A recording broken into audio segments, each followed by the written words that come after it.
Students, good afternoon to all of you. Myself Pravesh Kumar Gupta. मैं आपको आज क्लास 8 साइंस में चैप्टर 3 में रेसे पढ़ा रहा था।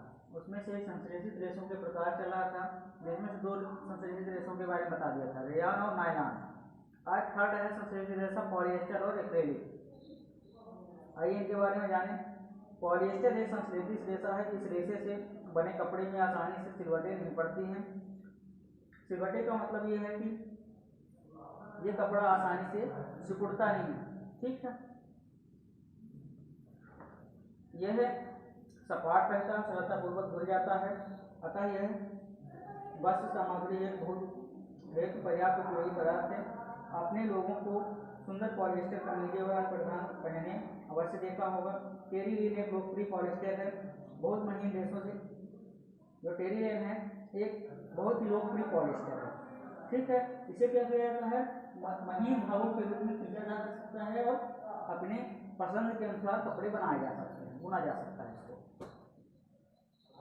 फिर आप देखे होंगे कि आपके घर में आपकी मम्मी चावल और चीनी रखने के लिए पेट जार खरीदती है, ठीक है। ये पेट क्या होता है इसके बारे में जानते हैं। तो PET का फुल फॉर्म होता है पॉलीएथिलीन टरथलेट। ये क्या है, एक बहुत सुपरिचित प्रकार का पॉलिएस्टर है। इसका उपयोग बोतलें, बर्तन, फिल्म, तार और बहुत से उपयोगी उत्पादों के निर्माण में किया जाता है। चारों ओर दृश्य घुमाइए और पॉलिएस्टर से निर्मित वस्तुओं की एक सूची बनाइए। तो देखिए, पॉलिएस्टर वास्तव में एक रसायन है जो किससे मिलकर बनता है, एस्टर से। एस्टर की बहुत सारी इकाइयाँ यूनिट से मिलकर ये पॉलिएस्टर बनता है। पॉली का मतलब हम बताए कि बहुत होता है और एस्टर एक रसायन है। एस्टर की विभिन्न यूनिट आपस में मिलकर पॉलिएस्टर का निर्माण करती हैं। एस्टर वे रसायन है जो फलों के उनकी गंध प्रदान करते हैं।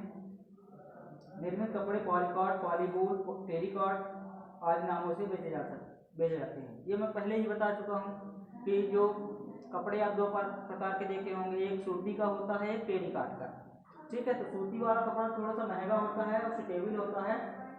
जो टेरिकॉट का होता है वो थोड़ा सा चिकना होता है, ठीक है, प्लास्टिक जैसे रहता है। वो ज़्यादा उपयोग में क्यों नहीं लिया जाता है, क्योंकि वो धूप में जलता है और ठंड में ज़्यादा ठंड करता है। इसकी सबसे बड़ी विशेषता यह है कि आप इस टेरिकॉट वाले कपड़े को एक बार धो देते हैं और प्रेस कर देते हैं तो ये 2 हफ्ते आप आसानी से इसको पहन सकते हैं। इसमें सिलकटें नहीं होती हैं और ये आसानी से धुला जा सकता है। अगर इसमें कोई दाग लग गई है, मिट्टी लग गई है तो इसको आसानी से धुल सकते हैं आप, जबकि जो सूती का कपड़ा होता है उसको आसानी से नहीं धुल सकते। हम सर्दियों में स्वेटर पहनते हैं तथा शाल अथवा कम्बलों का उपयोग करते हैं। इनमें से बहुत से वास्तव में प्राकृतिक ऊन से निर्मित नहीं होते हैं, यद्यपि वे ऊन के साथ सदृश दिखाई देते हैं। ये अन्य प्रकार के संश्लेषित रेशों से तैयार किए जाते हैं। अब सर्दियों में आप स्वेटर भी पहनते होंगे, शाल, कंबल, इन सबको उपयोग करते होंगे। इनमें से जो बहुत से ऐसे कपड़े हैं जो प्राकृतिक ऊन से नहीं निर्मित होते हैं, उन्हें क्या किया जाता है, बहुत से संश्लेषित रेशों से बनाया जाता है, ठीक है। ये अन्य प्रकार के संश्लेषित रेशे तैयार किए जाते हैं जो एक्रेलिक कहलाता है। और इस संश्लेषित रेशों को क्या कहा जाता है, एक्रेलिक कहा जाता है। प्राकृतिक स्रोतों से प्राप्त ऊन काफी महंगी, जो प्राकृतिक स्रोतों से ऊन प्राप्त की जाती है वो काफी महंगी होती है, जबकि एक्रेलिक से बनी वस्तुएं अपेक्षाकृत सस्ती होती है, ठीक है। जो प्राकृतिक स्रोतों से कपड़ा बनता है, ऊन बनता है, वो महंगा होता है, जबकि एक्रेलिक से जो कपड़ा या ऊन बनता है वो उसकी अपेक्षा सस्ता होता है। ये विविध रंगों में उपलब्ध होती हैं, ठीक है। संश्लेषित रेशे अधिक टिकाऊ और पहुंच के भीतर होते हैं, जिससे ये प्राकृतिक रेशों की अपेक्षा अधिक लोकप्रिय होते हैं। सबसे बड़ी बात यह है कि सस्ते होते हैं, इसलिए ज़्यादा लोकप्रिय होते हैं और ज़्यादा इनको यूज करते हैं लोग। आप पूर्व में प्राकृतिक रेशों को जलाने का क्रियाकलाप कर चुके हैं। यदि आप संश्लेषित रेशों को जलाने का प्रयास करें तो आप पाएंगे कि इनका व्यवहार प्राकृतिक रेशों से भिन्न है। आप यह भी पाएंगे कि संश्लेषित रेशे जो हैं गर्म करने पर पिघल जाते हैं। बिल्कुल सही बात है। आप टेरिकॉट कपड़ा दीजिए, ठीक है, अगर संश्लेषित रेशा नहीं है, प्राकृतिक रेशा है तो जल जाएगा, जबकि संश्लेषित रेशा क्या होते हैं, पिघलते हैं। यह वास्तव में संश्लेषित रेशों का एक हानिकारक गुण है। यदि वस्त्रों में आग लग जाती है तो यह बहुत आपदाजनक हो सकता है। जो संश्लेषित रेशों से बना कपड़ा होता है, अगर उसमें आग लगती है तो वो पिघल जाता है और मानव बॉडी को ज़्यादा हार्मफुल होता है, ज़्यादा हानिकारक होता है। ठीक है, यह क्या होता है, पिघल जाता है और पहनने वाले व्यक्ति के शरीर में चिपक जाता है। अतः हमें प्रयोगशाला अथवा रसोई घर में कार्य करते समय संश्लेषित वस्त्र नहीं पहनना चाहिए। ठीक है, अब आइए देखते हैं संश्लेषित रेशे पेट्रोलियम मूल के कच्चे माल जो पेट्रो रसायन कहलाते हैं से विविध पेट्रोलों द्वारा तैयार किए जाते हैं। अब अगला है संश्लेषित रेशों के गुणधर्म। कल्पना करिए कि आज वर्षा का दिन है, आप किस प्रकार का छाता प्रयोग में लाएंगे और क्यों। संश्लेषित रेशे अद्वितीय गुणधर्मों वाले होते हैं जो इन्हें परिधान सामग्री हेतु लोकप्रिय बनाते हैं। ये शीघ्र सूखते हैं, अधिक चलाऊ, कम महंगे, आसानी से उपलब्ध और रख रखाव में सुविधाजनक होते हैं। निम्नलिखित क्रियाकलाप संपादित कीजिए और स्वयं। ये बोल रहा है कि जो संश्लेषित रेशा होता है वो जल्दी सूख जाता है, अधिक टिकाऊ होता है, तो आप यही वाला कपड़ा यूज करेंगे। जाहिर सी बात है कि जो चीज़ सस्ती होती है उसको ज़्यादा लोग यूज करते हैं। ठीक है, एक क्रियाकलाप दिया गया है इसमें, एक आकार के दो कपड़े के टुकड़े लीजिए, प्रत्येक लगभग आधा मीटर वर्ग का हो। इनमें से एक प्राकृतिक रेशों से निर्मित होना चाहिए, दूसरा संश्लेषित रेशों से बना हो। दो कपड़ा लेना है, ठीक है, और आधा मीटर वर्ग का होना चाहिए दोनों कपड़े। एक क्या होना चाहिए, प्राकृतिक रेशों से जो बना हो और दूसरा क्या हो, संश्लेषित रेशों से जो बना हो। इन टुकड़ों के चयन हेतु अपने माता पिता की मदद ले सकते हैं। ठीक है, फिर क्या है, टुकड़ों को पृथक बीकरों या मगों में भिगोकर जिनमें बराबर मात्रा में जल भरा हो। 5 मिनट बाद कपड़े के टुकड़ों को पात्रों से निकाल लीजिए और उन्हें कुछ मिनट धूप में फैलाइए।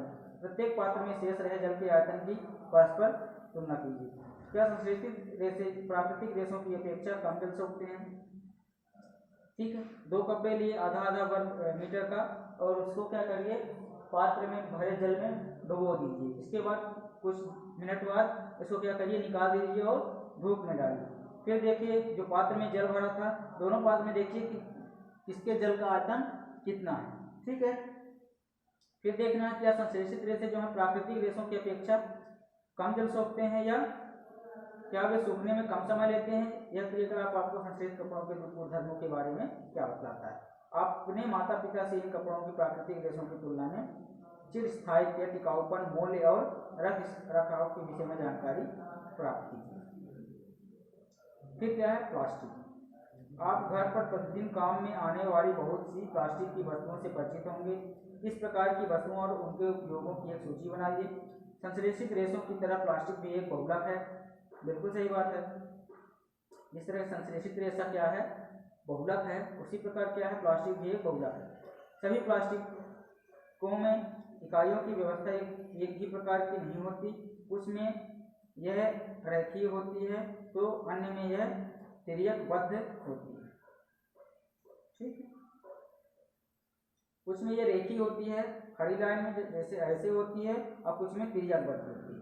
ये फिर देखिए प्लास्टिक के सभी संभव आकारों और साइजों में उपलब्ध है, जैसा आप चित्र 3.7 में देख सकते हैं। ठीक है, जो कुर्सी और बुकेट होती है, बाल्टी होती है, सब क्या किससे मिलकर बनी होती हैं, प्लास्टिक से। क्या आपको आश्चर्य नहीं होता कि यह कैसे संभव है। तथ्य यह है कि प्लास्टिक आसानी से सांचे में ढाला जा सकता है, अर्थात इसे कोई भी आकार दिया जा सकता है। प्लास्टिक का पुनः चक्रण हो सकता है। क्या होता है, जो प्लास्टिक होता है उसे पिघलाकर किसी भी सांचे में ढाला जा सकता है और किसी भी आकार में परिवर्तित किया जा सकता है। ठीक है, फिर दूसरी बात, अगर आप प्लास्टिक की कुर्सी लिए हैं, वो टूट जाती है तो उसको आप कबाड़ के रूप में बेच देते हैं। क्यों बेचते हैं, क्यों लेते हैं वो लोग, क्योंकि इसका पुनः चक्रण हो जाता है। ठीक है, रिसाइकिल हो जाता है। फिर इसे पुनः प्रयुक्त किया जा सकता है, इसे रंगा और पिघलाया जा सकता है, इसे बेलनाकार चद्दरों में बदला जा सकता है अथवा इसकी तारें बनाई जा सकती हैं। इसलिए इनके इतने विभिन्न प्रकार के उपयोग हैं। ठीक है, आगे हम नेक्स्ट वीडियो में पढ़ेंगे। तब तक के लिए धन्यवाद। इसको पढ़िएगा, समझिएगा, कोई दिक्कत हो तो कमेंट करके जरूर बताइएगा।